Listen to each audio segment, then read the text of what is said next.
Have you ever reached for your phone to check the time, only to find yourself 40 minutes deep into a rabbit hole of algorithmic noise? You didn't choose that journey, it was chosen for you. We like to believe these glass rectangles are tools, passive objects awaiting our command. But the chilling reality is that the tool has begun to use the craftsman. Your attention isn't just drifting, it is being harvested, engineered, and sold to the highest bidder. Are you the master of your digital domain, or are you merely a ghost in the machine? Behind every shimmering pixel lies a sophisticated architecture of psychological warfare. This isn't a conspiracy, it is neurobiology by design.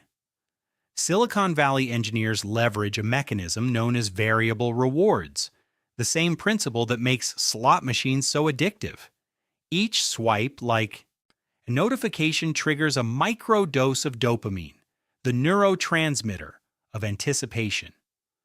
Our brains, evolved for survival in a world of scarcity, are ill-equipped for this digital feast of infinite novelty.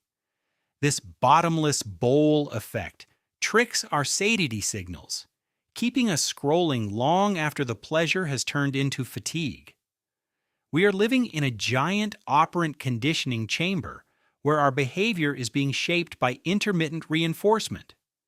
The industry calls it user engagement, but in any other context, we would recognize it for what it truly is, a systematic hijacking of the human nervous system.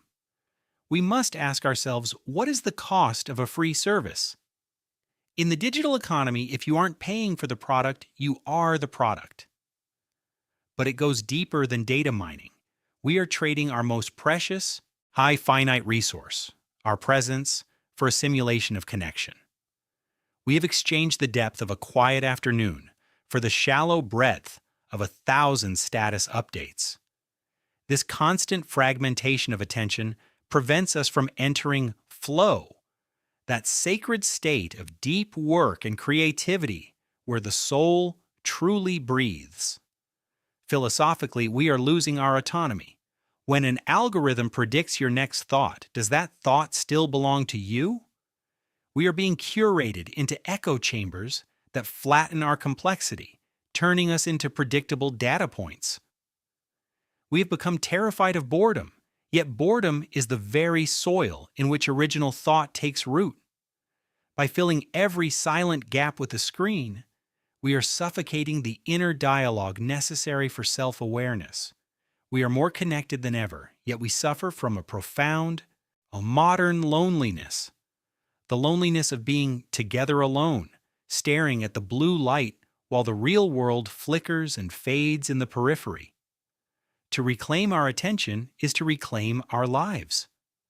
Reclaiming your sovereignty doesn't require moving to a cabin in the woods. It requires intentional friction. First, strip away the bait. Turn off all non-human notifications. If it isn't a message from a real person, it doesn't deserve to buzz in your pocket. Second, embrace the gray. Switch your phone's display to grayscale. By removing the vibrant, candy-coated colors designed by neurologists to trigger your brain, you render the infinite scroll remarkably dull. Finally, build sacred borders. Designate phone-free zones, the dinner table, the first hour of your morning, and the sanctuary of your bedroom. These boundaries aren't just about discipline. They are about creating space for the self to return. You are not a node in a network. You are a conscious being. It is time to stop reacting and start choosing. The next time you feel that phantom vibration in your pocket, pause. Remember that your attention is the most valuable thing you own. Don't let them take it for free. Look up, breathe, and reclaim the world beyond the screen. Subscribe if you're ready to take back control. Stay conscious.